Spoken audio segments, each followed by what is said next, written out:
মেজাজ গরম বলা, এত চেতা নবী পয়গম্বর মুসা আলাইহিস সালাতু ওয়াস সালাম মিথ্যা বলবে, এটার তো কোনো প্রশ্নই আসে না। সকালে বিশ্বাস করলো, হাজার হাজার মানুষের কওমের মানুষের সমাগম সেই জঙ্গলের দিকে গিয়া মানুষ জানাজা পড়বে, সেই আল্লাহর ওলির চেহারাটা দেখতে চায়।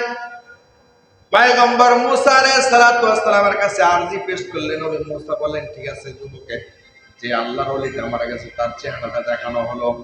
যখন মুখ থেকে কাপড় সরায়া দেওয়া হলো, সকলেই তো দেখো অবাক। এটা তো সেই যুবক, যে যুবকের অতিষ্ঠতা, যার যন্ত্রণায় আমরা এলাকার মানুষ অতিষ্ঠ হয়েছি। আমরা এলাকার মানুষ যার যন্ত্রণায় তিক্ত হয়ে আমরা তাকে এলাকা থেকে বাইর করে দিয়েছি। এই জামানার পয়গম্বর মুসা, তুমি কাকে আমাদেরকে আল্লাহর ওলি বলে সম্বোধন করো? কারে তুমি সম্বোধন করো? এই নওজোয়ান তো আমাদের অমুকের সন্তান, যার এক একটা হরফ, এক একটা শব্দ, এক একটা বাণী আল্লাহ তাআলার বানানোর সবচাইতে দামি জান্নাত জান্নাতুল ফেরদাউসের চাইতেও দামি। সুবহানাল্লাহ। কোরআন মাজিদের এক একটি হরফের মূল্য জান্নাতুল ফেরদাউসের চাইতেও দামি। কোরআন আল্লাহ তাআলার বাণী। কোরআন আল্লাহ তাআলা নিজে কথা বলেছেন বান্দার সাথে। কোরআন আল্লাহ তাআলা এমন ভাবে রচনা করেছেন যে কোরআনের মাঝে কিয়ামত পর্যন্ত কোন পণ্ডিত, কোন জ্ঞানবান, কোন সাহিত্যিক, কোন কবি, কলামিস্ট এই কোরআনের বিন্দু পরিমাণ ভুল ধরতে পারবে না। যারা আজও পর্যন্ত এই পৃথিবীতে কোরআনের ভুল ধরতে চেয়েছিল, তারা উল্টা এই কোরআনের ভুল ধরতে গিয়ে তাদের নিজেদের জীবনের ভুল ধরা পড়ে তারা কালেমা পড়ে মুসলমান হয়েছে। পৃথিবীর ইতিহাসে এরকম বহু মানুষের কথা উল্লেখ করা আছে, যারা কোরআনের ভুল ধরতে চেয়েছিল, পুনরায় তারা নিজেদের ভুলকে সংশোধন করে কোরআন মেনে কালেমা পড়ে মুসলমান হয়েছে।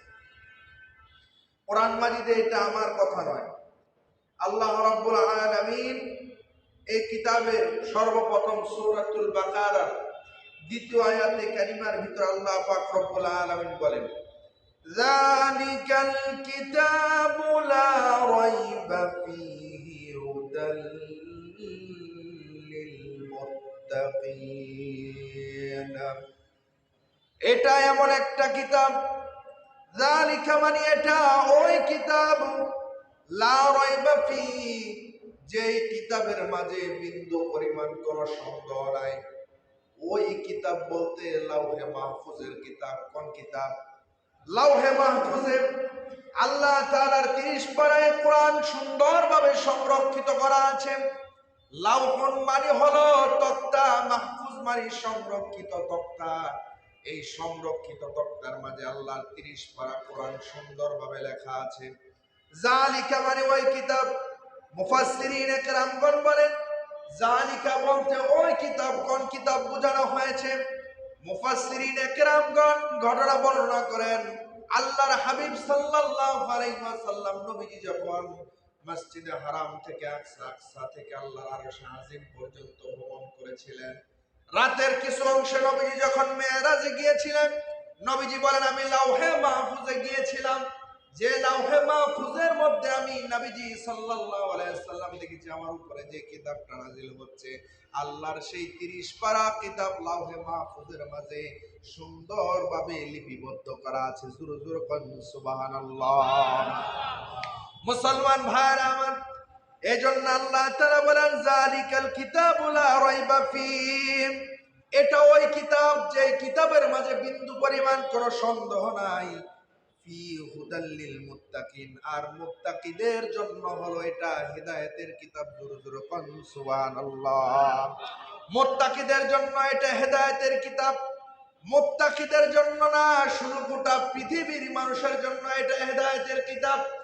এই হেদায়েতের কিতাব আল্লাহ তাআলা পৃথিবীর অন্য কোন নবীর উপরে নাযিল করে নাই। সর্বশেষ নবী জনাবে মুহাম্মদুর রাসূলুল্লাহ সাল্লাল্লাহু আলাইহি ওয়াসাল্লামের উপর আল্লাহ তাআলা নাযিল করলেন। মুহাম্মদ সাল্লাল্লাহু আলাইহি ওয়াসাল্লাম সর্বযুগের সর্বশ্রেষ্ঠ পয়গম্বর, যেই নবীর কোনো তুলনা হয় না, যেই নবীর ইলম এত বেশি, জ্ঞান এত বেশি, পৃথিবীর বাবা আদম, আবুল বাশার আদম আলাইহিস সালাতু ওয়াস সালাম থেকে নিয়ে ঈসা আলাইহিস সালাতু ওয়াস সালাম পর্যন্ত আল্লাহ তাআলা লক্ষাধিক পয়গম্বর দুনিয়াতে আল্লাহ প্রেরণ করলেন। সমস্ত নবীর ইলম যদি পুঞ্জীভূত করে, সমস্ত নবীর মেধা জ্ঞান যদি পুঞ্জীভূত করে এক জায়গায় জমা করা হয়, আর শুধুমাত্র আমাদের নবী মুহাম্মদ সাল্লাল্লাহু আলাইহি সাল্লামের জ্ঞানকে যদি পুঞ্জীভূত করে এক জায়গায় জমা করে দেওয়া হয়, তাহলে সমস্ত পৃথিবীর যত পয়গম্বর আল্লাহ পাঠিয়েছেন সমস্ত নবীর ইলমের চাইতে আমার আপনার নবীর ইলম আল্লাহর কাছে বেশি মর্যাদাপূর্ণ হবে। বলেন সুবহানাল্লাহ। আমার আপনার নবী সবচাইতে, আমার আপনার নবীর ইলম সবচাইতে বেশি হবে। শুধু ইলম না, নবীর সৌন্দর্য সকল নবীর সকল সৌন্দর্যের চাইতে বেশি।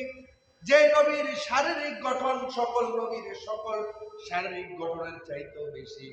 নবী গিনা আবুল বাশার আদম আলাইহিস সালাতু ওয়াস সালামকে আল্লাহ তাআলা কম সৌন্দর্য দান করে নাই। নবী গিনা ইউসুফকে আল্লাহ তাআলা কম সৌন্দর্য দান করে নাই। কিন্তু আমার আপনার নবীকে আল্লাহ তাআলা শারীরিক গঠন সৌন্দর্য এমন ভাবে দান করেছেন, পৃথিবীতে আল্লাহ তাআলা মানব মণ্ডলীর কোন মানুষকে আল্লাহ এরকম সুন্দর গঠন দিয়ে আল্লাহ বানান নাই। জোরে জোরে কোন সুবহানাল্লাহ। আমার আপনার নবীর মতো আর কাউকে বানান। সেই নবী বলছে হুদাল্লিল মুত্তাকিন, মুত্তাকিদের জন্য হেদায়েতের কিতাব হলো এই কোরআন। শুধু মুত্তাকিদের জন্য, গোটা পৃথিবীর মানুষের জন্য হেদায়েতের কিতাব হলো এই কোরআন। এই হেদায়েতের কিতাব কোরআনকে তারা নিজেরা ধরে রাখবে, তারা এই কিতাবকে মানবে, হেদায়েত অনুযায়ী যদি তারা আমল করে, তাহলে নিঃসন্দেহে তারা আল্লাহ তাআলার বানানো বিশাল জান্নাতের মালিকানা তারা ভোগ করবে। জোরে জোরে বলেন সুবহানাল্লাহ। জান্নাতের মালিকানা আমাদের ভোগ করতে হবে। গত জুমায় সূরা মুমিনুন থেকে বলেছিলাম 60টি গুণ বিশিষ্ট মানুষের কথা, যে সফলকাম মুমিনের বৈশিষ্ট্য হলো কয়টা? 60টা সফলকাম মুমিনের বৈশিষ্ট্য হলো 60টা। এই জন্য সেই 60টা গুণ আমাদের অর্জন করতে হবে। আপনি যদি মনে করেন এই 60টা গুণ আমার মধ্যে আছে, তাহলে আপনি সফলকাম মুমিনের অন্তর্ভুক্ত। আর যদি মনে করেন আপনার ভিতরে 60টা গুণ নেই, আপনি সফলকাম মুমিনের অন্তর্ভুক্ত না। 7টা গুণ একসাথে থাকতে হবে। একটা গুণ আছে, আরেকটা গুণ নাই। বান্দা দান সদকা করে, বান্দা যাকাত প্রদান করে, বান্দা গরিবের হক আদায় করে, কিন্তু বান্দা নামাজ পড়ে না। এমন মানুষ আল্লাহ তাআলা বলেন, বান্দা যদি সফলকাম মুমিন হও, নামাজ পড়তে হবে, দান সদকা করতে হবে, মানুষের প্রতি সহায় হতে হবে, একে অন্যের খোঁজ খবর নিতে হবে, যাকাত প্রদান করতে হবে, অনর্থক কথা এবং কর্ম থেকে নিজেকে বিরত রাখতে হবে। সকল বিষয়কে একত্রিত করে বান্দা তুমি যদি নিজের ভিতরে সেই গুণটাকে অর্জন করতে পারো, তাহলেই তুমি সফলকাম মুমিনের অন্তর্ভুক্ত হবে। বলেন সুবহানাল্লাহ। এই জন্য দুনিয়ার মুসলমান ভাইরা আমার, আমাদের নিজেদের সফলকাম মুমিনের গুণাবলী আমাদের ভিতরে আনতে হবে।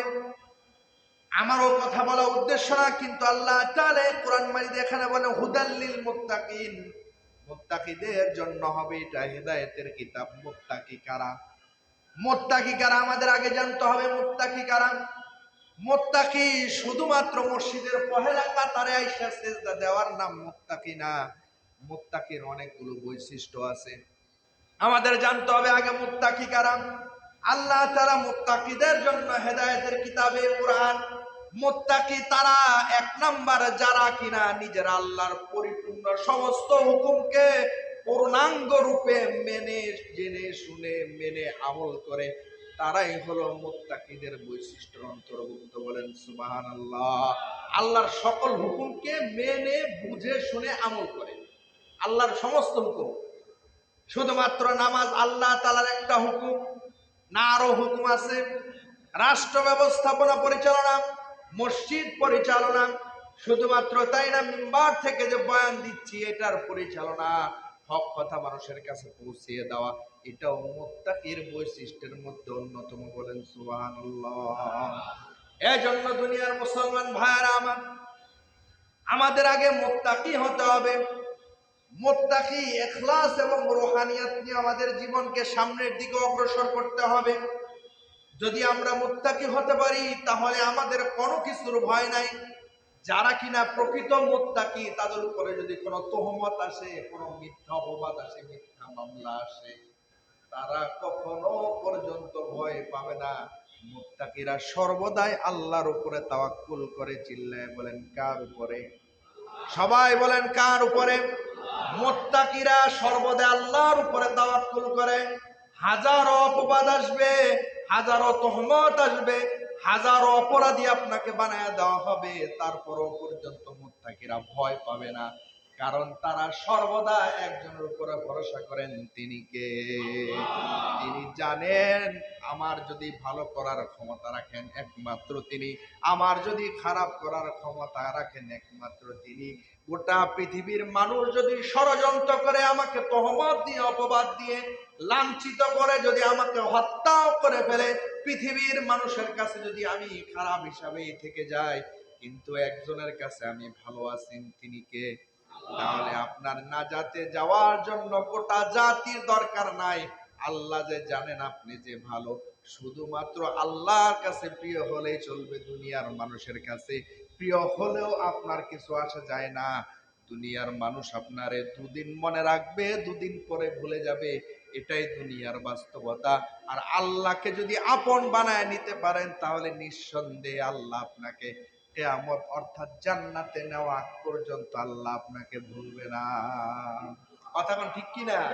আপনাকে আল্লাহ ভুলবে না। দুনিয়ার মানুষ চাইলে আপনাকে ভুলে যাবে, দুনিয়ার মানুষ চাইলে আপনাকে দুদিন মনে রাখবে, মেহমানদারি করাবে, আপ্যায়ন করবে, বাহবা দিবে, তাকবীরের স্লোগান দিয়ে উচ্ছ্বসিত করে মানুষের সামনে প্রেজেন্ট করবে। দুদিন, 4 দিন, 5 দিন পর উৎসাহ মানুষের চলে যাবে। কিন্তু আল্লাহর সাথে যদি উৎসাহ মিলাতে পারেন তাকওয়ার মাধ্যমে, আল্লাহর সাথে যদি মহাব্বত এবং প্রেমটাকে জমাইতে পারেন, এই প্রেম শুধুমাত্র দুনিয়া পর্যন্ত সীমাবদ্ধ থাকবে না, এই প্রেম আল্লাহর জান্নাত পর্যন্ত আপনাকে নিয়ে যাবে। বলেন সুবহানাল্লাহ। এই জন্য আল্লাহর কাছে পেয়ারা হন, মুত্তাকি হন। গুনাহ হয়ে গিয়েছে, আল্লাহর কাছে তওবা ইস্তেগফারের মাধ্যমে আপনি আল্লাহর কাছ থেকে ক্ষমা চেয়ে নেন, আল্লাহ তাআলার কাছ থেকে ক্ষমা চেয়ে নেন। যেমন একটা ঘটনা বর্ণনা করা হয়েছে তাফসীরের কিতাবের মধ্যে, হযরত মূসা আলাইহিস সালাতু ওয়াস সালামের জামানায় একটা নওজোয়ান যুবক ছিল। এলাকায় এমন কোনো খারাপ কাজ নাই সে যুবক করে নাই, এমন কোনো খারাপ অপকর্ম নাই যে সেই যুবক করে নাই। তার যন্ত্রণায় অতিষ্ঠ হয়ে এলাকার মানুষগুলো তাকে এলাকা থেকে বঞ্চিত করে বাহির করে দিয়ে তাকে জঙ্গলের দিকে তাকে ধাবিত করেছে, এলাকা থেকে বাহির করে দিয়েছেন। বিশাল বড় জঙ্গল। সেই নওজোয়ান যুবক বয়স মাত্র তাফসীরের কিতাবে 28 বছর উল্লেখ করা হয়েছে। 28 বছরের সেই নওজোয়ান, এমন কোনো অপকর্ম নাই সে করে নাই। ডানে তাকায় তার আত্মীয় স্বজন, মা বাবা, কেউ তার পাশে নাই। বামে তাকায়, বামেও তার মা বাবা, আত্মীয় স্বজন কেউ নাই। সামনের দিকে কেউ নাই। সর্বশেষ বান্দা আসমানের দিকে তাকিয়ে বলে, আল্লাহ দুনিয়ার সবাই আমাকে ছেড়ে দিয়েছে, আমি তো অপরাধ করেছি, তুমিও কি আমাকে ছেড়ে দিবা? এতটুকু বলা মাত্র তাফসীরের কিতাবের মধ্যে আছে বান্দা উপরের দিকে তাকিয়েই দুনিয়া থেকে আল্লাহর গোলাম বিদায় নিয়েছে, দুনিয়া থেকে চলে গেছে। গভীর জঙ্গলে নওজোয়ান যুবকের লাশ পড়ে আছে, দাফন কাফনের মতো কেউ নাই। আল্লাহ তাআলা নবীকে স্বপ্ন যুগে জানায় দিলেন, মুসা, ওই গভীর জঙ্গলে আমার একজন পেয়ারা বান্দা, একজন আল্লাহর ওলি আছে, সে জঙ্গলের মধ্যে মারা গিয়েছে, তুমি যদি তাকে গিয়ে দাফনের কাজ সমাপ্ত করো, আর তার জানাজার নামাজে যে যে শরীক হবে, যারা যারাই শরীক হবে, আমি আল্লাহ বিনা হিসাব তাদেরকে মাফ করে আমার জান্নাতের মালিকানা দান করবো। জোরে জোরে কোন সুবহানাল্লাহ। নওজোয়ানের কথা শুনে পয়গম্বর মুসা আলাইহিস সালাতু ওয়াস সালাম তো চিন্তায় পড়ে গেলেন, আল্লাহর ওলি মারা গেছে জঙ্গলে। পরের দিন তিনি দৌড়িয়ে গেলেন, সকালে দৌড়িয়ে গিয়ে সেই নওজোয়ানকে একটা সুন্দর বিছানার মধ্যে শোয়ায়া দিলেন। নওজোয়ান মুখের মধ্যে ছোট ছোট দাড়ি আছে। 28 বছরের নওজোয়ান তাগড়া যুবক নবী মুসার জামানা।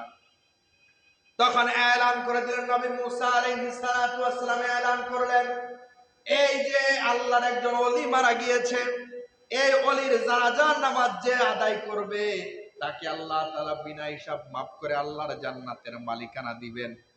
জানা যায় মানুষ কম হবে না বেশি হবে? আওয়াজ দিয়ে বলেন, কম হবে না বেশি হবে? জামানার পয়গম্বর মুসার জবান দিয়ে কথা বের হয়েছে, নিঃসন্দেহে এটা সত্য কথা। কারণ নবীরা ঠাট্টা তামাশা করে কোনো মিথ্যা কথা বলে না। আমরা তো ঠাট্টা তামাশা করেও মিথ্যা কথা বলি, নবীরা ঠাট্টা তামাশা করে কোনো মিথ্যা কথা বলে না। আর জামানার যন্ত্রণায় তিক্ত হয়ে আমরা তার এলাকা থেকে বাহির করে দিয়েছি। এই তো কোনো আল্লাহর ওলি হতে পারে না, নিঃসন্দেহে আল্লাহর ওলি হতে পারে না। তোমার আল্লাহরে একটু জিগাও, আল্লাহ কি ভুল করলেন নাকি আসলেই সে আল্লাহর ওলি? যার যন্ত্রণায় খারাপে অতিষ্ঠ হয়ে আমরা তাকে নিজের গ্রাম থেকে বঞ্চিত করেছি, সে কিনা আল্লাহর ওলি হবে? পয়গম্বর মূসা তেমনি মেজাজ গরমওয়ালা নবী, রাগ করে আল্লাহর দিকে, আসমানের দিকে তাকায় বলে, আল্লাহ আপনি বলেছেন আপনার একজন আল্লাহর ওলি, আপনার ওলি মারা গেছে, এখানে তো এলাকার মানুষ এক কথা বলে আর আপনি আরেক কথা বলেন, কারণ কি একটু জানতে চাই? আল্লাহ তাআলা বলেন, মূসা আমার এই গোলাম গুনার কারণে মানুষ অতিষ্ঠ হয়ে, তার যন্ত্রণায় অতিষ্ঠ হয়ে তাকে এলাকার মানুষগুলো সবাই বঞ্চিত করেছে। সকলেই তো বঞ্চিত করুক, আমি আল্লাহ তো রহমান, আমি আল্লাহ রহিম। এই বান্দা মৃত্যুর আগ মুহূর্তে আসমানের দিকে শাহাদাত আঙ্গুলে উঠিয়ে আমি আল্লাহর কাছে বলেছি, আল্লাহ দুনিয়ার সবাই তো আমারে বঞ্চিত করেছে, তুমিও কি আমারে বঞ্চিত করবা? এতটুকু কথা বান্দার আমার এতটুকু দিলে লেগেছে মূসা, এই জন্য আমি আল্লাহ বান্দার এতটুকু কথার উপরে বান্দা আমার কাছে ক্ষমা চেয়েছে, মাপ চেয়েছে। এই জন্য আমি নওজোয়ান যুবকের গোটা জিন্দিগির গুনাহ কাটাগুলোকে মাফ করে দিয়ে বান্দার 1 সেকেন্ডের মাপকে আমি আল্লাহ কবুল করে বান্দাকে আমার ওলি বানিয়ে দিয়েছি। বলেন সুবহানাল্লাহ। হযরতে মূসা আলাইহিস সালাতু ওয়াস সালাম বুঝতে পারলেন। এই জন্য এই ঘটনা বলার উদ্দেশ্য হলো, মুসলমান ভাইরা আমার, তাকওয়ার মাধ্যমে যদি সামান্য কাজ করা হয়, নিজের জীবনে গুনাহ হয়ে গিয়েছে, হাজারো মানুষ আপনাকে লাঞ্ছনা দিক, হাজারো মানুষ আপনাকে অপবাদ দিক, মিথ্যা তহমত দিক, চুপ থাকবেন। আল্লাহ রাসূল সাল্লাল্লাহু আলাইহি সাল্লাম বলেন, মান সামাতা নাজা, যে বান্দা চুপ থাকে সেই বান্দা নাজাত পায়। বলেন সুবহানাল্লাহ। এই জন্য চুপ থাকা, এই জন্য কি থাকা? চুপ থাকা। হাজারো তহমত মিথ্যা অপবাদ আসলে, হাজারো মানুষ মন্তব্য চিন্তা করলে সব সময় চুপ থাকবে। এই চুপ থাকার কারণে কি হয়? আল্লাহ রাসূল বলেন, যে বান্দা চুপ থাকে আল্লাহ তাকে নাজাত দান করে। সুবহানাল্লাহ বলেন। এই জন্য আমরা সর্বদাই আমরা আল্লাহর উপরে তাওয়াক্কুল করব। আমরা মুত্তাকিদের অন্তর্ভুক্ত হব। মুত্তাকিদের 2 নম্বর বৈশিষ্ট্য, তারা সর্বক্ষণ ওয়া ইয়াতাওয়াক্কাল আল্লাহ ফাহুয়া হাসবু, বান্দা আল্লাহর উপরে কি করবে? তাওয়াক্কুল করবে। বান্দা অন্য কারোর উপরে কি করবে না? তাওয়াক্কুল করবে না। বান্দা সদা সর্বদা কার উপরে তাওয়াক্কুল করবে? আল্লাহর উপরে তাওয়াক্কুল করবে। সে তাওয়াক্কুলের পয়গম্বর সাল্লাল্লাহু আলাইহি ওয়াসাল্লাম, যে নবী আল্লাহর উপরে সর্বদাই তাওয়াক্কুল করতেন, ইতিপূর্বের ইহুদি আলেমরা তারাও পর্যন্ত তাদের কিতাবের উপরে তারা বিশ্বাস স্থাপন করতেন, তারাও আল্লাহর প্রতি তাওয়াক্কুল করতেন। কিন্তু তাদের তাওয়াক্কুল আর ঈমানদারদের তাওয়াক্কুলের মধ্যে অনেক ব্যবধান আছে। তাওয়াক্কুলটা হতে হবে পূর্ণ ঈমানের সহিত। পূর্ণ ঈমানের সহিত কি হতে হবে? তাওয়াক্কুল করতে হবে আল্লাহ তাআলার প্রতি। এই জন্য দুনিয়ার মুসলমান ভাইরা আমার, নবী করিম সাল্লাল্লাহু আলাইহি ওয়াসাল্লাম সত্যকারের পয়গম্বর, সত্য নবী। যেই নবীর উপরে যা কিছু নাজিল হয়েছে এগুলো বিন্দু পরিমাণ কোনো মিথ্যা না, সব কিছুই সত্য নবীর উপরে যা নাজিল হয়েছে। কোরআন মাজিদ আল্লাহ তাআলা বলেন পরের আয়াতে, ওয়াল্লাযীনা ইউমিনুনা বিল গায়বি ওয়া ইউকিমুনাস সালাতা ওয়া মিম্মা রাযাকনাহুম ইউনফিকুন। আর যারা ঈমান এনেছে এবং আমি আল্লাহ তাআলার প্রতি পূর্ণ বিশ্বাস স্থাপন করেছে এবং যারা নামাজ আদায় করে এবং আমি আল্লাহ তাআলা যা তাদেরকে দিয়েছি তা থেকে বান্দা খরচ করে, সুবহানাল্লাহ কই, আল্লাহ যা দিয়েছে তা থেকে বান্দা কি করে? খরচ করে, আল্লাহর রাস্তায় বান্দা ব্যয় করে। এবং নবী করিম সাল্লাল্লাহু আলাইহি ওয়াসাল্লামের উপরে যা নাজিল হয়েছে সেগুলোর প্রতি বান্দা পূর্ণ ঈমান রাখে। ওয়াল্লাযীনা ইউমিনুনা বিমা উনজিলা ইলাইকা ওয়া মা উনজিলা মিন ক্বাবলিকা ওয়া বিল আখিরাতি হুম ইউকিনুন। নবী করিম সাল্লাল্লাহু আলাইহি ওয়াসাল্লামের উপরে যা অবতরণ করা হয়েছে তার উপরে বিশ্বাস স্থাপন করে এবং পূর্ববর্তী আল্লাহ তাআলার আসমানি কিতাবে যা কিছু নাজিল করা হয়েছে বান্দা তার প্রতি বিশ্বাস স্থাপন করে। শুধু তাই না, নবী করিম সাল্লাল্লাহু আলাইহি ওয়াসাল্লাম যে সত্য নবী, সত্য পয়গম্বর, হেদায়েতের কিতাব কোরআন আল্লাহ তাআলা নবীর উপরে নাজিল করেছেন, এতে কি বিন্দু পরিমাণ কোনো সন্দেহ আছে? সবাই বলেন সন্দেহ আছে? আমাদের নবী মুহাম্মদ সাল্লাল্লাহু আলাইহি ওয়াসাল্লাম শেষ নবী, এটা এই জামানাও যেমন সন্দেহ নাই, পূর্ববর্তী জামানাতেও কি নাই? সন্দেহ নাই। পূর্ববর্তী আসমানি কিতাবগুলোতে নবীর আগমনের অগ্রিম বার্তা তাওরাত, জাবুর, ইনজিল কিতাবগুলোতে সুন্দরভাবে কি করা হয়েছে? লিপিবদ্ধ করে দেওয়া হয়েছে। নবী করিম সাল্লাল্লাহু আলাইহি ওয়াসাল্লাম যে সত্য নবী, সত্য নবী, মাআরিজুন নবুওয়া একটা কিতাব আছে, এই কিতাবের মধ্যে নবী করিম সাল্লাল্লাহু আলাইহি ওয়াসাল্লাম সত্য নবীর একটা ঘটনা বর্ণনা করছেন সেই সিরাতের কিতাবে মাআরিজুন নবুওয়াতে। আমাদের নবী সত্য নবী, আমাদের নবী শেষ নবী, কিন্তু পূর্ববর্তী আহলে কিতাব যারা ছিলেন, পূর্ববর্তী আহলে কিতাবরা তারা কি করলো? নবী করিম সাল্লাল্লাহু আলাইহি ওয়াসাল্লাম সত্য নবী এই কথাটা নিজেদের ছেলের সন্তান থেকে তারা লুকায় রাখতো। আহলে কিতাবরা তারা জানতো, তারা কিতাবের আলেম ছিলেন যে মুহাম্মদ সর্বশ্রেষ্ঠ নবী। এই কথা যদি মানুষের কাছে প্রচার হয় তাহলে তো আমাদের ব্যবসা বন্ধ হয়ে যাবে। মানুষ আমাদের ধর্মীয় গুরু হিসেবে যা দিত এগুলো আদিয়াত উপাস কি হয়ে যাবে? বন্ধ হয়ে যাবে। তখন তারা এগুলা নিজেরা নবীকে এমন ভাবে চিনত, আহলে কিতাবরা তারা নবীদেরকে এমন ভাবে চিনত, মুহাম্মদ সাল্লাল্লাহু আলাইহি ওয়াসাল্লামকে যেমন ভাবে তারা নিজেদের মা বাবা এবং ছেলে সন্তানকে চিনত। কোন বাবা কি কখনো নিজের সন্তানকে অচিনতে পারে? নিজের সন্তানকে অস্বীকার করতে পারে যে এটা আমার সন্তান না? 50 বছর পর যদিও দেখা হয়, 20 বছর পর যদিও দেখা হয়, বাবা মা তার সন্তানকে দেখলে চিনতে পারবে, সন্তান মা বাবারে দেখতে চিনতে পারবে। কোরআন মাজিদ আল্লাহ তাআলা বলেন মুহাম্মদ সাল্লাল্লাহু আলাইহি ওয়াসাল্লামকে তারা এমন ভাবে চিনতো যেরূপ ভাবে তারা নিজেদের ছেলে সন্তানকে চিনতো, নিজেদের মা বাবাকে তারা চিনতো, এমন ভাবে তারা চিনতো। কিন্তু ওই জামানায় এমন একজন ইহুদি পণ্ডিত ছিল, ইহুদি আলেম ছিল, যার নাম ছিল জালবিব। নাম ছিল কি?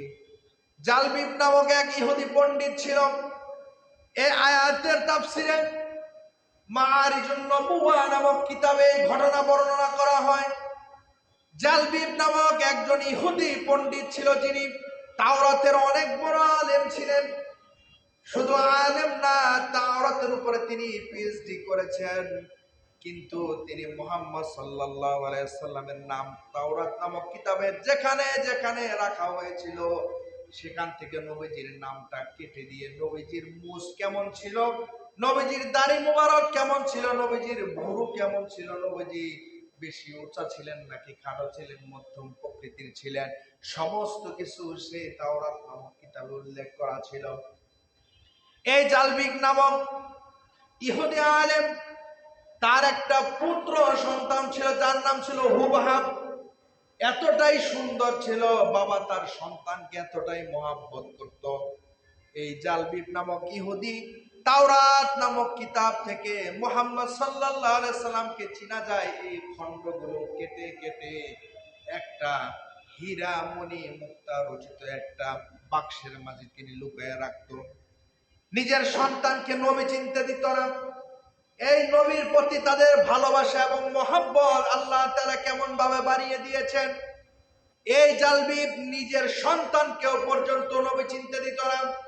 নবীর জামানায় তিনি জানতেন মুহাম্মদ সাল্লাল্লাহু আলাইহি সাল্লাম সত্য নবী, তারপরও পর্যন্ত নিজের সন্তানদের নবীর থেকে দূরে রাখার জন্য নবী থেকে নিজের সন্তানকে দূরে রাখার জন্য প্রচেষ্টা করেছে। সমস্ত তাওরাতের কিতাব থেকে নবীর পরিচিতিগুলো মুছে দিয়ে একটা হীরা মণিমুক্তা রচিত সিন্দুক এবং বাক্সের ভিতরে রেখে দিয়েছে। এই হুবহাব নামক তার সন্তান বাবাকে বলতেছে, বাবা আপনি যে এই হীরা মণিমুক্তা রচিত এই সুন্দর একটা বাক্সের মাঝে আপনি কি লুকায় রেখেছেন, আমাকে দেখতে দেন না। বলে, এটা তোমার দেখার দরকার নাই, এটা যে দেখার সেই দেখবে, তোমার এটা নিয়ে কোনো চিন্তা করার দরকার নাই। সন্তানকে বলে দিলেন তুমি এটা থেকে দূরে থাকবা। সন্তান ছোট্ট মানুষ চিন্তা করলেন, কিশোর বয়স চিন্তা করলেন এই জিনিস থেকে বাবা আমার দূরে রাখে, নিশ্চয়ই এই জিনিসের মধ্যে নিশ্চয়ই কোনো একটা কিন্তু আছে। দেখবেন যে এই জিনিস আমাদেরকে করতে নিষেধ করা হয় আমরা ওই জিনিসের প্রতি বেশি ধাবিত হই। কথা কোন ঠিক কিনা? যে জিনিস আমাদেরকে করতে নিষেধ করা হয় আমরা ওই জিনিসের প্রতি বেশি আগ্রহ প্রকাশ করি। এই হুবহাব চিন্তা করলো বাবা এটার মধ্যে কি রেখেছে। বাবা লুকায় গেলেন, বাবা সিন্দুকটা লুকায় রাখলেন। হুবহাব প্রতিদিন এই সিন্দুকটা খোলার চেষ্টা করে। বাবা সিন্দুকের চাবিটা কোথায় রাখে সেই জায়গায় একদিন হুবহাব লক্ষ্য করলেন। বাবা বাসার থেকে বার হয়ে গিয়েছেন, কোন একটা বাণিজ্যের কারণে তিনি বাহিরে গিয়েছেন। এই সময় হুবহাব ওই চাবি নিয়ে সিন্দুকটা খুললেন। সিন্দুকটা খোলার পর বাবা তারে যে তাওরাত কিতাবের ইলম শিক্ষা দেয়, ওই তাওরাত কিতাবে যেখানে যেখানে মুহাম্মদ সাল্লাল্লাহু আলাইহি সাল্লামের নামটা মুছে দেওয়া হইতো, ওই সেই জায়গায় জায়গায় তিনি দেখলেন, ওই খণ্ডগুলো এনে এনে মিলায় দেখলেন আখিরি জামানার একজন পয়গম্বর দুনিয়ায় এসেছে যার নাম হলো মুহাম্মদ সাল্লাল্লাহু আলাইহি ওয়াসাল্লাম। এই হুবহাব তার জন্য পাগল হলেন। এত সুন্দর আকৃতির একজন নবী, সত্য নবী, এই কথা চিন্তা করতে করতে হুবহাব বেহুশ হয়ে পড়লেন। কিছুক্ষণ পর এই জালবি বাসলো। তার বাবা এসে দেখলেন সন্তান বেহুশ অবস্থায় জমিনে পড়ে আছে। সন্তানকে হুশ ফিরালেন, বলে কি হয়েছে? বলে, বাবা মুহাম্মদ সাল্লাল্লাহু আলাইহি ওয়াসাল্লাম সত্য পয়গম্বর, এই কথা আমার কাছ থেকে আপনি কেন লুকাইতে চান? তিনি তো সত্য নবী, তিনি দুনিয়ায় এসেছে এটাও সত্য নবী, দুনিয়ায় এসেছে এটাও সত্য, তিনি যে আল্লাহর পয়গম্বর এটাও সত্য, আপনি এটা আমার কাছ থেকে কেন লুকায় রাখতে চান? আমরা কি সত্য নবীর পরিদর্শনে যাব না? বাবা বলতেছে তোমার এত কিছু বোঝার দরকার নাই। মুহাম্মদ সাল্লাল্লাহু আলাইহি সাল্লাম নামক যে ভূত তোমার মাথার উপরে উঠেছে, সেই ভূত তুমি মাথা থেকে ছেড়ে দাও। হুবহাব চিন্তা করলো মুহাম্মদ সাল্লাল্লাহু আলাইহি সাল্লামকে কিভাবে দেখা যায়। হুবহাবের প্রতি নির্যাতন শুরু হলো।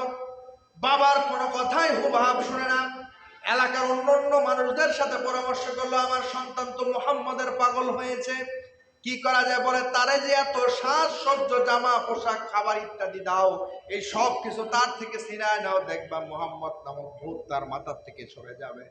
জামা কাপড় সবকিছু, সাজসজ্জ যা আছে সব কিছু তার কাছ থেকে নিয়ে নেওয়া হলো।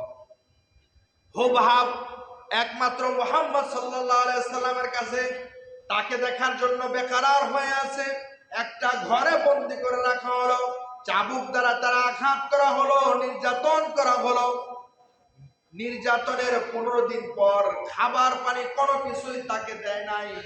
জিজ্ঞাসা করা হলো, হুবহাব তোমার মাথা থেকে কি ভূত নেমেছে নাকি? বলে, কিসের ভূত? বলে, মুহাম্মদের ভূত। বলে, মুহাম্মদ সত্য নবী, আমি উপরওয়ালাকে বিশ্বাস করে বলতে পারি তাওরাতের মাঝে মুহাম্মদের যে কথাগুলো এসেছে তিনি সত্য নবী, নিঃসন্দেহে আমাকে আমার জীবন চলে গেলেও এটাকে আমি অস্বীকার করতে পারবো না। জোরে জোরে কোন সুবহানাল্লাহ। হুবহাবকে নির্যাতন করা হলো। মদিনা থেকে 80 কিলোমিটার দূরত্ব একটা গ্রাম, প্রাচীন অঞ্চল, যেখানে মানুষগুলো উট এবং মহিষ গরু দিয়ে হাল চাষ করে, 80 কিলোমিটার দূরে হুবহাবকে ফেলে দেওয়া হলো। সেখানে রাখা হলো মদিনায়, যেন সে হুবহাব না আসতে পারে। কোনো একভাবে হুবহাব জানতে পারলো রাতের বেলা। হুবহাবের 2 হাতের মধ্যে ডান্ডা বেরি পরিয়ে হুবহাবকে গাছের সাথে বেঁধে রাখা হলো। মুহাম্মদ সাল্লাল্লাহু আলাইহি সাল্লামকে দেখতে দেওয়া হবে না, তার পরিদর্শন যেন হুবহাব না পায়, এই জন্য তাকে ডান্ডা বেরি পরিয়ে দেওয়া হলো, হাতে হ্যান্ডকাপ পরিয়ে দেওয়া হলো। হুবহাব রাতের বেলা কিভাবে জানি সংবাদ পেল যে মুহাম্মদ সাল্লাল্লাহু আলাইহি সাল্লামের কথা যেটা তাওরাতের কিতাবের মধ্যে পড়েছি, উনি তো মক্কা ছেড়ে মদিনায় নাকি হিজরতে এসেছে। আল্লাহ মুহাম্মদ সাল্লাল্লাহু আলাইহি সাল্লামকে আমি একটু দেখতে চাই। আমার মনের ভিতরে বড় তামান্না যে নবীর সৌন্দর্য এত বেশি, এই নবীর আমি একটু দেখে নবীর হাতে কালেমা পরে আমি হুবহু মুসলমান হতে চাই। নওজোয়ান যুবক নবীর প্রেমে বেকারার হয়ে গিয়েছে। আল্লাহর কাছে আরজি কবুল করা হলো, আরজি আল্লাহর কাছে কবুল করে দেওয়া হলো। হঠাৎ করে হুবহু দেখলেন আকাশটা মেঘাচ্ছন্ন হয়ে গেল, তার হাত এবং পায়ের ডান্ডা বেরি হ্যান্ডকাপ কে জানি মুহূর্তের মধ্যে খুলে দেওয়া হলো। মদিনা থেকে 80 কিলোমিটার দূরত্ব, কম দূরত্ব না। হুবহু সে নিজে দৌড় দিলেন সেই জায়গা থেকে। আল্লাহ তাআলা ফজর হওয়ার আগে হুবহুকে মদিনার 80 কিলোমিটার রাস্তা সংকীর্ণ করে হুবহুকে মদিনায় পৌঁছিয়ে দিলেন। বলেন সুবহানাল্লাহ। হুবহুকে মদিনায় পৌঁছিয়ে দেওয়া হলো। হুবহু মদিনায় এসে হযরতে আম্মার রাদিয়াল্লাহু তাআলা আনহুর ঘরের দরওয়াজার সামনে দাঁড়ালেন। আম্মার রাদিয়াল্লাহু তাআলার ঘরের দরজার সামনে দাঁড়িয়ে হযরতে আম্মার রাদিয়াল্লাহু তাআলা ঘরের দরজা খুললেন। ফুটফুটে সুন্দর নওজোয়ান একটা যুবক দেখা যায়, কিন্তু দেখে মনে হয় অনেক ক্লান্ত শ্রান্ত, অনেক দূর সফর করেছে। বলে তোমার নাম কি? বলে আমার নাম হুবহু। বাড়ি কোথায়? আমার বাড়ি মদিনার অমুক অঞ্চলে। তুমি কে? আমার দরওয়াজায় এসে কেন হাজির হইলা? বলে আমি শুনতে পেয়েছি আখিরি জামানার পয়গম্বর মুহাম্মদ সাল্লাল্লাহু আলাইহি ওয়াসাল্লাম নাকি মক্কা থেকে মদিনায় হিজরত করে মদিনায় এসেছে। আমি মুহাম্মদ সাল্লাল্লাহু আলাইহি সাল্লামকে আমার এই দুই নয়ন এবং চক্ষু দিয়ে দেখার জন্য, এক নজর দেখার জন্য আমি এসেছি। তুমি কি মুহাম্মদ সাল্লাল্লাহু আলাইহি সাল্লামকে দেখেছো? হযরত আম্মার রাদিয়াল্লাহু তাআলা বলে কি বলো তুমি? আমি মুহাম্মদ সাল্লাল্লাহু আলাইহি সাল্লামের সান্নিধ্য একাধিকবার গ্রহণ করেছি, তার সাথে আমার মোলাকাত হয়েছে, তার সাথে আমার সাক্ষাৎ হয়েছে, নবীর হাতের মধ্যে আমি চুমু পর্যন্ত খেয়েছি। হযরতে আম্মার রাদিয়াল্লাহু তাআলা যখন বলে আমি আমার এই চোখ দিয়ে মুহাম্মদ সাল্লাল্লাহু আলাইহি সাল্লামকে দেখেছি, হুবহু বলেন তুমি তোমার এই চোখ দিয়ে মুহাম্মদ সাল্লাল্লাহু আলাইহি সাল্লামকে দেখেছো? যে মুহাম্মদ সাল্লাল্লাহু আলাইহি সাল্লামের সৌন্দর্যের কথা আমি আমার তাওরাত নামক কিতাবের মধ্যে পেয়েছি, তুমি মুহাম্মদ সাল্লাল্লাহু আলাইহি সাল্লাম তোমার এই চোখ দিয়ে দেখেছো। হুবহু এই কথা শোনা মাত্র আম্মার রাদিয়াল্লাহু তাআলার চক্ষু দিয়ে তিনি চুমু খাইতে লাগলেন। বলেন সুবহানাল্লাহ। আম্মার রাদিয়াল্লাহু তাআলার দুই চক্ষুর মধ্যে তিনি চুমু খাইতে লাগলেন এবং হাতের মধ্যে চুমু খাইতে লাগলেন। তিনি বুঝতে পারলেন এটা নবীর একটা পাগলা আসে, নিঃসন্দেহে নবীকে দেখার জন্য সে বেকারার হয়ে আছে। বলে এই হুবহু তুমি কি মুহাম্মদ সাল্লাল্লাহু আলাইহি সাল্লামকে দেখেছো? বলে না না, যে নবীরে দেখার জন্য গায়ের মধ্যে চাবুকের আঘাত খাইলাম, দামি পোশাক ছেড়ে দিলাম, নিজের স্বাচ্ছন্দ্য 15 দিন পর্যন্ত আমি হুবহু অনাহারে ছিলাম, খানা পিনা আমার পেটের মধ্যে যায় নাই। মদিনা থেকে 80 কিলোমিটার দূরত্ব পার হয়ে আমি এই মদিনায় নবীর পরিদর্শন, নবীর দর্শনের জন্য আমি এসেছি। নবীকে তো আমার এখনো পর্যন্ত দেখা হয় নাই। হযরত আম্মার বলে নবীকে দেখতে চাও? বলে সেই নবীরে দেখার জন্যই তো আমি হুবহু এতটুকু মুজাহাদা করেছি। বলেন সুবহানাল্লাহ। হযরত আম্মার রাদিয়াল্লাহু তাআলা আনহু আল্লাহর হাবিবের কাছে নিয়ে গেলেন, হুবহুকেও সাথে করে নিয়ে গেলেন। হুবহু ওই যে তাওরাতের কিতাবে যেইভাবে খণ্ড করে বাবা ছিঁড়ে ছিঁড়ে বাক্সের মধ্যে লুকিয়ে রাখতো, সে খণ্ডের আয়াতের সাথে আয়াত তিনি মিলাচ্ছেন আর মুহাম্মদ সাল্লাল্লাহু আলাইহি সাল্লামের দিকে তাকিয়ে মুস্কি হাসছেন আর তৃপ্তি দিয়ে চোখের পানি ফেলে ফেলে নবীর সান্নিধ্য গ্রহণ করেছেন এবং নবীকে বললেন ইয়া রাসূলুল্লাহ, আপনাকে দেখার জন্য কত বিসর্জন আমি দিয়েছি, আপনার প্রেমে আমি এতটাই পাগল হয়েছি, আমাকে আপনি কালেমা পড়ে মুসলমান বানিয়ে দেন। নবী তাকে কালেমায়ে শাহাদাত পড়িয়ে দিলেন। আশহাদু আল্লা ইলাহা ইল্লাল্লাহু ওয়া আশহাদু আন্না মুহাম্মাদান আবদুহু ওয়া রাসূলুহু। হুবহু নবীর সান্নিধ্য অর্জন করল। এই জন্য দুনিয়ার মুসলমান ভাইয়েরা, আমার মূল কথা বোঝানোর উদ্দেশ্য হলো আপনাদেরকে যে এই পৃথিবীতে আমরা যাহা কিছু করব পরিপূর্ণ তাকওয়া অনুযায়ী করব, নবীর মুহাব্বত আমাদের দিলের মধ্যে রাখবো, পূর্ণাঙ্গ রাখবো। নবীর সুন্নতরে জবাই দিয়া, নবীর সুন্নতের আদর্শে টুপি মাথায় না দিয়া, আদর্শের জামা গায়ে না দিয়া আমরা নিজেদেরকে যদি আশিকে রাসূল দাবি করি, নবীর মহব্বতের পাত্র দাবি করি, এটা কখনোই তাকওয়াবান মুমিনের কাজ হতে পারে না। এই জন্য আমরা সদা সর্বদা এই চেষ্টা করব পরিপূর্ণ মুত্তাকি হয়ে আমরা নবীর সান্নিধ্য অর্জন করব। আমরা নবীর মহব্বতে নিজের জীবন পর্যন্ত বিসর্জন দিব। কথা কোন ঠিক কিনা? এই জন্য দুনিয়ার মুসলমান ভাইরা আমার, আমরা নবীর জন্য নিজের জীবনও দিব। ঠিক কিনা? আমরা দিবেন না? নবীর জন্য দিবেন। কেউ যদি বলে যে নবীর জন্য জীবন দিতে হবে, কারা কারা যাবেন? হাত তুলেন দি, হাত নামা। এরকম ইমান আছে আপনাদের ভিতরে? এরকম ইমান আছে তো? ১৫০০ বছর আগে হুবহাব নবীরে দেখে নাই, নবীর পূর্ণতা তাওরাতে খালি কিতাবে পড়ছে, ওইটাই নবীর জন্য দেখে নবী পাগল হয়ে গেছে। তার ভিতরে কি পরিমাণ ইমান ছিল না, কিন্তু তাকওয়া ছিল। ইমান ছিল না তখন, কিন্তু ভিতরে কি ছিল? তাকওয়া ছিল, আল্লাহর ভয় ছিল। তাওরাতে পড়ে সেটার প্রতি বিশ্বাস স্থাপন করছে। এই জন্য আমরাও আসমানি কিতাব আল কোরআন উপরে যা কিছু নাজিল হয়েছে এটার প্রতি আমরা বিশ্বাস রাখি তো ইনশাআল্লাহ। কোরআনে যত হুকুম আছে সব হুকুমগুলো আমরা মানবো তো ইনশাআল্লাহ। সব হুকুমের প্রতি পূর্ণ ঈমান রাখবো তো ইনশাআল্লাহ।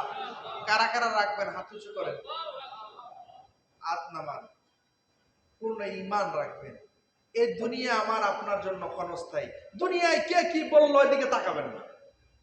জীবনে লক্ষ্য উদ্দেশ্য দেখেন, আপনার লক্ষ্য সামনের দিকে। একজন গাড়ির ড্রাইভার যখন গাড়ি চালায় সামনের দিকে না তাকায় পিছনের দিকে তাকায় চালালে দুর্ঘটনা ঘটার সম্ভাবনা আছে না নাই? আর যদি সে সামনের দিকে ডানে বামে কে কি করলো না করলো না তাকায় সামনের দিকে তাকায় সে অগ্রসর হলো আল্লাহর প্রতি তাওয়াক্কুল করে, তাহলে সে কি দুর্ঘটনার কবলে পড়বে? সেই জন্য আপনার পিছনে বহু মানুষ সমালোচনা করবে, আপনার দোষ পরনিন্দা চর্চা করবে, এটাই বাস্তব। মুহাম্মদ সাল্লাল্লাহু আলাইহি সাল্লামের উপরে এমন কোনো তহমত ছিল না, নবীদের উপরে এমন কোনো তহমত ছিল না যেটা নবীদের উপরে পড়ে নাই। কথা কোন ঠিক কিনা? নবীদের উপরে জিনার তহমত পর্যন্ত পড়ছে, নবীদের উপরে অপকর্ম করছে, জিনা করছে, এই তহমত নবীদের উপরে পড়ছে। তারপরে নবীরা মনে হতাশ হয়ে গেছে, তাওয়াক্কুল করেছেন কার উপরে? আল্লাহর উপরে। এই জন্য আপনার পিছনে বহু মানুষ সমালোচনা করবে। আপনি সঠিক পথে থাকলে আপনার বদনাম করার জন্য, আপনার পজিশন নষ্ট করার জন্য, আপনি মনে রাখবেন আপনার দিক থেকে আপনি সর্বোচ্চ পজিশনে আছেন। কতক্ষণ ঠিক কিনা? আপনার সর্বোচ্চ সম্মানের স্থান আছে।